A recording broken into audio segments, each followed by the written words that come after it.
Okay, तो in Minecraft हमें 5 तरह के वेपन्स देखने को मिलता है। Sword, x, Trident, bow and crossbow. और सभी के डैमेज रेट से लेके तगड़ा एन्चेंटमेंट तक सारी चीजों को आज की इस वीडियो में हम बात करने वाले हैं। और बात इस पे भी करेंगे कौन कौन से वेपन किस किस तरह से काम करता है। फिर चाहे आप माइनक्राफ्ट जावा एडिशन खेल रहे हो या फिर चाहे आप माइनक्राफ्ट पॉकेट एडिशन या फिर बेडरॉक एडिशन ही खेल रहे हो, तो इसलिए वीडियो को पूरा जरूर वॉच करना। और वीडियो अगर अच्छी लगे तो एक लाइक के साथ चैनल को सब्सक्राइब भी करना आगे ऐसे वीडियोस और देखने के लिए। तो चलो सबसे पहले बात करते हैं सॉर्ड पे। तो सॉर्ड बनाने के लिए आपको 2 डायमंड्स और स्टिक को ऐसे रखना होगा और फिर आपको मिल जाएगा एक डायमंड का सॉर्ड। इसको और पावरफुल बनाने के लिए स्मिथिंग टेबल पे ऐसे सॉर्ड को रखना है और फिर यहाँ पे ऐसे एक नेथराइट इंगट को रखो और फिर आपको जो सॉर्ड है वो नेथराइट का बन जाएगा। और इसका मुनाफा ये है कि अगर गलती से सॉर्ड लावा में गिर जाता है तो वो जो है लावा में जलेगा नहीं। खैर, तो नॉर्मल सॉर्ड की बात करें तो इसका डैमेज ज्यादा तो नहीं होता है, बट फिर भी अगर आप किसी मॉब को ऐसे अगर मारोगे तो 2 शॉट में वो मरेगा, ठीक है। लेकिन अगर आप किसी मॉब को एक जंप करके उसके बाद अगर आप उसको मारोगे तो एक ही शॉट में वो जो है उसका दी एंड हो जाएगा। तो अगली बार जो है आप ऐसे जब भी मतलब कोई भी मॉब को मारने जाओ तो आप एक बार जंप करना, उसके बाद उसको मारना, देखना एक ही शॉट में उसका खेल खत्म हो जाएगा। बट इसको अगर आप पावरफुल बनाना चाहते हो तो हमें इस पे कुछ इंचेंट करना होगा और सॉर्ड पे हम 8 अलग अलग इंचेंट कर सकते हैं। और अगर आप किसी सॉर्ड पे शार्पनेस वाली इंचेंट लगाते हो तो उसमें स्माइट और बैन ऑफ आर्थ्रोपॉड वाली इंचेंट आप नहीं लगा सकते क्योंकि तीनों ही अलग अलग इंचेंट है। तो सबसे पहले चलो बात करते हैं शार्पनेस की। तो शार्पनेस यानी सॉर्ड का जो धार है ना उसको बढ़ा देता है, ठीक है। और ये शार्पनेस इंचेंट सभी मॉब्स को मारने के लिए काम आता है, लेकिन कुछ मॉब्स जो है वो ज्यादा काम नहीं आता। उसको अगर मारने जाओगे तो आपको कुछ ज्यादा ही मारना होगा उसको, उसके बाद ही वो जो है उसका गेम खत्म हो जाए। और वो क्या है वो मैं आपको आगे थोड़ा थोड़ा करके बता दूंगा, कोई दिक्कत मत लो भाई। और इसमें भी आप जंप करके मॉब्स को मारना, इससे जो है एक ही शॉट में वो मर जाएगा। अब चलो बात करते हैं स्माइट की। तो जैसे कि आप देख ही सकते हो शार्पनेस वाली जो सॉर्ड है उस पे हम लोग स्माइट को लगा नहीं सकते, ठीक है, क्योंकि ये दोनों जो है अलग अलग इंचेंट है। और बात करें अगर स्माइट की तो ये जो है ये अनडेड मॉब्स के ऊपर ज्यादा इफेक्ट करता है। और अनडेड मॉब बोले तो स्केलेटन, विदर स्केलेटन और विदर बॉस, इन सब मॉब्स के ऊपर ज्यादा ये डैमेज देता है, ठीक है। जैसे कि मान लो अगर हम किसी स्केलेटन और विदर स्केलेटन को शार्पनेस 5 से हिट करें तो एक शॉट में ये मरता नहीं है। उनको मारने के लिए हमें 2 बार उनको हिट करना पड़ता है भाई। लेकिन अगर उनको स्माइट से अगर हम हिट करेंगे तो भैया एक ही शॉट में डाउन हो जाएगा। तो यही होता है स्माइट का काम। हालांकि ये जो है सारी मॉब पे सभी मॉब के ऊपर इफेक्ट नहीं करता है जितना ये अनडेड मॉब्स के ऊपर करता है। तो अगली बार जो है स्माइट जब भी इस्तेमाल करना तो ये जो अनडेड मॉब जैसे कि स्केलेटन हो गया, विदर स्केलेटन हो गया, विदर बॉस हो गया, इन सब के ऊपर मारना ट्राई करना है। ये जो है ज्यादा से ज्यादा इसको डैमेज देता है। अगला है बैन ऑफ आर्थ्रोपॉड। तो ये आर्थ्रोपॉड मॉब्स को ज्यादा डैमेज देता है। जैसे कि आर्थ्रोपॉड मॉब बोले तो भैया स्पाइडर हो गया, केव स्पाइडर हो गया, ऐसे, ठीक है। तो यहाँ पे भी अगर आप देखोगे तो शार्पनेस 5 से स्पाइडर को मारने के लिए हमें 2 बार उनको हिट करना पड़ता है भाई, उसके बाद ही वो डैमेज होता है, मतलब मर जाता है। लेकिन अगर हम उनको बैन ऑफ आर्थ्रोपॉड 5 से मारेंगे तो भैया एक ही हिट पे भैया उसका गेम का दी एंड हो जाएगा। तो यही है इन तीनों का काम। तो किसी भी मॉब को मारने के लिए आप शार्पनेस 5 का इस्तेमाल कर सकते हो, लेकिन स्केलेटन, विदर स्केलेटन और विदर बॉस को मारने के लिए आप जब जाओगे मारो तो स्माइट 5 का इस्तेमाल करना। और स्पाइडर, केव स्पाइडर को मारने के लिए आप बैन ऑफ आर्थ्रोपॉड 5 का इस्तेमाल कर सकते हो। एंड नाउ चलो इसको इंचेंट करके और पावरफुल बनाते हैं। तो अब जो हम लोग आगे इस सॉर्ड पे इंचेंट करने के लिए हम जितने भी बुक्स का इस्तेमाल करेंगे वो इस तीनों मतलब शार्पनेस, स्माइट और बैन ऑफ आर्थ्रोपॉड, इन तीनों में लगने वाला, ओके, मतलब लगेगा। जैसे कि फायर एस्पेक्ट, तो ये बेसिकली किसी मॉब को मारने पर उसको आग बबूला करने के लिए काम आता है भैया। किसी काऊ, चिकन, ऐसे मॉब्स को मारोगे तो आप देखना आपको जो खाना मिलेगा ना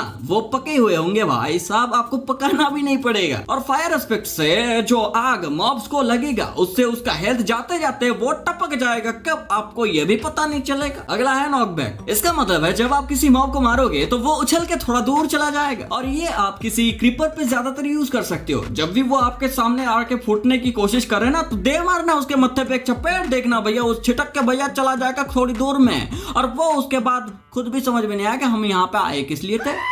अगला है लूटिंग। लूटिंग 3 अगर आप किसी सॉर्ड पे लगा देते हो तो वो जो है उससे आप किसी मॉब को मारोगे तो उससे जो भी चीजें मिलेंगे ना आपको वो 3 गुना ज्यादा अधिक हो जाएगा। जैसे कि मान लो नॉर्मल सॉर्ड से चिकन को मारा तो भैया मुझे बस एक ही रॉ चिकन मिला, ठीक है। लेकिन अगर हम लूटिंग 3 से मारेंगे उसको तो देखो भैया 4 चिकन हमें मिला, फायर एस्पेक्ट की वजह से जो है वो कुक हो गया। और लूटिंग 3 लगा लेने से अगर हम लोग किसी विदर स्केलेटन को मारेंगे तो ज्यादातर चांसेस रहेगा कि उसका जो हेड है ना वो हमें मिल जाएगा। ज्यादातर चांसेस रहता है लूटिंग 3 के वजह से, मतलब आपको ज्यादातर पापड़ नहीं मिलना पड़ता, बहुत ही ज्यादा इजीली मिल जाता है और बहुत ही जल्दी मिल जाता है विदर स्केलेटन का हेड। तो ये होता है लूटिंग का यूज। अगला 2 और इंचेंटमेंट हम इस पे लगा सकते हैं, जो है अनब्रेकिंग और मेंडिंग। अनब्रेकिंग का मतलब है ये इसका जो ड्यूरेबिलिटी है वो बहुत ही ज्यादा घटा देता है, मतलब बहुत ही ज्यादा कम करता है, बहुत ही जल्दी ये नहीं टूटता, बहुत देर तक ये टिकता है। और मेंडिंग का मतलब है इसका अगर ड्यूरेबिलिटी कम करके करते मतलब बहुत ही गंदा वाला डैमेज हो जाता है इस पे, तो आप जाके एक्सपी फार्म में इसको एक्सपी के दौरान इसको आप रिपेयर कर सकते हो। तो चलो अभी बात करते हैं एक्स पे। तो एक्स को भी आप स्वॉर्ड की तरह इस्तेमाल कर सकते हो एज अ वेपन, बट ये जावा एडिशन में ज्यादा अच्छे से वर्क करता है, बेडरॉक एडिशन में उतना अच्छे से वर्क नहीं करता। बट चलो कोई दिक्कत की बात नहीं, बात कर रहे हैं तो बात तो करना पड़ेगा इस पे। तो एक्स पे भी आप शार्पनेस या फिर स्माइट या फिर बैन ऑफ आर्थ्रोपॉड लगा सकते हो, लेकिन अगेन तीनों को एक साथ आप इंचेंट नहीं कर सकते, तीनों अलग अलग आपको इंचेंट करना होगा। तीनों को इंचेंट करने के लिए आपको अलग अलग इंचेंट करना होगा। तो 3 डायमंड्स और 3 स्टिक के जरिए आप एक डायमंड का एक्स बना सकते हो, और इसको और पावरफुल बनाने के लिए स्मिथिंग टेबल पे एक नेथराइट इंगट लगा के भैया इसको नेथराइट का बना सकते हो। अब अगर किसी मॉब को मारोगे तो ये भी स्वॉर्ड की तरह ही यूज होगा। अगेन जंप करके अगर मॉब्स को मारोगे तो उसको बहुत ही ज्यादा गंदा वाला डैमेज मिलेगा। और एक्स को आप पीवीपी में ज्यादा इस्तेमाल कर सकते हो, क्योंकि एक्स जो है शील्ड को डिसेबल कर देता है। ठीक है, अगर कोई प्लेयर शील्ड लेके खड़ा हुआ है और एक्स से उसे अगर आप डैमेज दोगे तो 25% चांस रहेगा शील्ड को डिसेबल कर देगा वो, लेकिन अगर आप प्रोन करके उसको डैमेज देने की कोशिश करोगे तो 70% शील्ड को डिसेबल कर देता है वो। दूसरा एफिशिएंसी, और ये बेसिकली इससे ज्यादा फर्क तो पड़ता नहीं है, बट हाँ थोड़ा बहुत इससे मॉब्स को डैमेज मिलता है। बट बेडरॉक एडिशन के लिए भैया मुझे पता है कि कोई स्वॉर्ड को छोड़ के भैया एक्स को तो एज अ वेपन इस्तेमाल करता नहीं है, क्योंकि बेडरॉक एडिशन में या फिर पॉकेट एडिशन में प्लेयर्स एक्स को एज अ कुल्हाड़ी ही इस्तेमाल करते हैं, बस पेड़ काटने के लिए। और एफिशिएंसी 5 लगाने से भैया पेड़ बहुत तेजी से कटता है। ठीक है, ये बड़ी अच्छी बात कही है। इस पे और 4 इंचेंट लगता है, जैसे कि अनब्रेकिंग हो गया, मेंडिंग हो गया, फॉर्चून हो गया और सिल टच हो गया। बट फॉर्चून और सिल टच इन दोनों में से आपको किसी एक को चुनना होगा। जिसपे फॉर्चून लगा होगा उस पे आप सिल टच नहीं लगा सकते। तो ये है एक्स का इंचेंटमेंट। अब आगे बढ़ते हैं भैया, अगला है हमारा ट्राइडेंट। बेसिकली इसको आप क्राफ्ट तो कर नहीं सकते, इसको पाने के लिए आपको ड्राउंड को मारना होगा, जो ट्राइडेंट पकड़े होंगे, ठीक है, वो वाले ड्राउंड को। और ट्राइडेंट पाने के लिए आप लूटिंग 3 स्वॉर्ड का इस्तेमाल कर सकते हो, इससे बहुत ही ज्यादा चांसेस रहता है ट्राइडेंट मिलने का। और ट्राइडेंट पे 4 इंचेंट लगा सकते हो। पहला है इम्पेलिंग, ये इंचेंट शार्पनेस की तरह ही है, बट इससे एक्वेटिक यानी पानी वाले मॉब्स के ऊपर ज्यादा प्रभाव पड़ता है। एक्वेटिक मॉब्स बोले तो ड्राउंड, फिशेस, गार्डियंस एटसेट्रा। और अगर आप किसी एक्वेटिक मॉब्स के ऊपर ट्राइडेंट फेंकते हो जिसपे इम्पेलिंग लगा हुआ होगा, इम्पेलिंग 5 की बात कर रहा हूँ, इम्पेलिंग लगा हुआ होगा, तो वो एक हिट पे ही खत्म हो जाएगा। अगला है लॉयल्टी। तो नॉर्मली अगर हम किसी ट्राइडेंट को फेंकते हैं तो हमें उसके बाद उसको लेने के लिए उसके पास जाके उसको कलेक्ट करना पड़ता है, लेकिन इस इंचन में वैसा कुछ भी नहीं होता, क्योंकि लॉयल्टी लगाने से ट्राइडेंट को जब आप फेंकोगे तो वो टारगेट के पास जाके वापस आपके पास आ जाएगा, जस्ट लाइक थॉर का हथौड़ा। तो अब जितना भी दूर आप ट्राइडेंट को फेंकोगे भाई थोड़ी देर में देखना वो वापस आपके पास ही आ जाएगा। अगला है चैनलिंग। ये इंचेंट तब काम में आता है जब थंडरस्टॉर्म होता है। सिंपल रेन की बात करूं तो ये सिंपल रेन में जो है ये काम नहीं करेगा। तो थंडरस्टॉर्म में जब आप किसी मॉब के ऊपर ट्राइडेंट को मारोगे जिसपे चैनलिंग लगा हुआ होगा, देखना उसके ऊपर थंडरबोल्ट गिरेगा और उसके बाद उसका गेम का दी एंड हो जाएगा। किसी पिग के ऊपर अगर आप ट्राइडेंट मारोगे जिसपे चैनलिंग लगा होगा तो वो उसके बाद देखना पिगलिन में कन्वर्ट हो जाएगा। हाँ, गलती से विलेजर के ऊपर मार मत देना भैया, वो विच बन जाएगा उसके बाद। और बस यही नहीं, इससे अगर आप किसी क्रीपर पे मारोगे तो वो जो है चार्ज कीपर बन जाएगा। और अब अगर वो किसी मॉब यानी ज़ॉम्बी और स्केलेटन के सामने फूटेगा तो आपको ज्यादा से ज्यादा चांसेस रहेगा कि ज़ॉम्बी और स्केलेटन का हेड भी आपको मिल सकता है इससे। और अगला एक और इंचेंट है रिप्टाइड, लेकिन रिप्टाइड को आप उस ट्राइडेंट पे लगा नहीं सकते जिसपे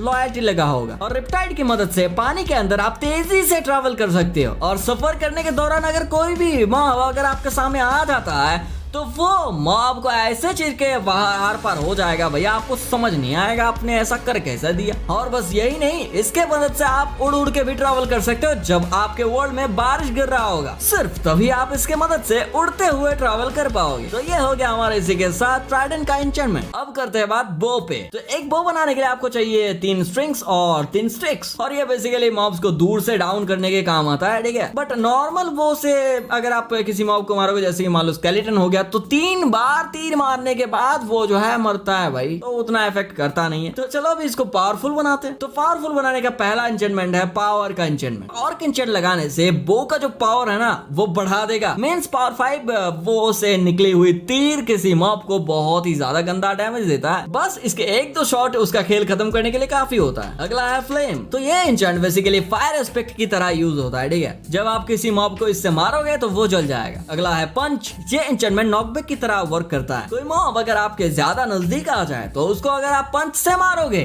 तो वो थोड़ा दूर चला जाएगा, और ऊपर से अगर आप किसी मॉब को मारोगे तो उछल के वो ऐसा दूर जाएगा जैसे उसने किसी स्ट्रिंग ट्रैप पे पैर रख दिया भैया। खैर तो भैया अभी अगला है इन्फिनिटी। तो ये एन्चेंट लगाने से आपके एरोज कभी खत्म नहीं होंगे। जितने भी एरोज आप मारोगे ना, जितने भी एरोज आप वेस्ट करोगे उतना ही रहेगा भाई। तो अब आप जितने भी एरोज मारो आपके पास उतना ही रहेगा, भले ही आपके पास एक एरो क्यों ना हो, वो कभी खत्म नहीं होगा। लेकिन इन्फिनिटी लगाने से आप इस पे मेंडिंग लगा नहीं पाओगे। इन्फिनिटी और मेंडिंग इनमें से आपको किसी एक को चुनना होगा, लेकिन ज्यादातर लोग जो है इन्फिनिटी को ही चुनता है। खैर तो ये हो गया हमारा बो का एन्चेंटमेंट। अभी चलो बात करते हैं क्रॉसबो पे। तो बेसिकली क्रॉसबो लेने के लिए आप किसी पिलेजर आउटपोस्ट में जा सकते हो, वहां पे आपको पिलेजर मिल जाएंगे, ठीक है। उसको मार के क्रॉसबो ले सकते हो, या फिर पिगलिन को भी मार के उससे क्रॉसबो को ले सकते हो, या फिर आप खुद से भी क्रॉसबो को बना सकते हो। इसके लिए आपको चाहिए एक आयरन का इंगट, एक ट्रिप वायर हुक, 2 स्ट्रिंग्स और 3 स्टिक्स। तो क्रॉसबो भी एक बो की तरह वर्क करता है, लेकिन इसको पहले भैया रिलोड करना पड़ता है, उसके बाद ही इससे आप अटैक कर पाओगे। तो इसका टोटल 3 एन्चेंट होता है। पहला है क्विक चार्ज। ये एन्चेंटमेंट बेसिकली रिलोडिंग टाइम को, क्रॉसबो का रिलोडिंग टाइम को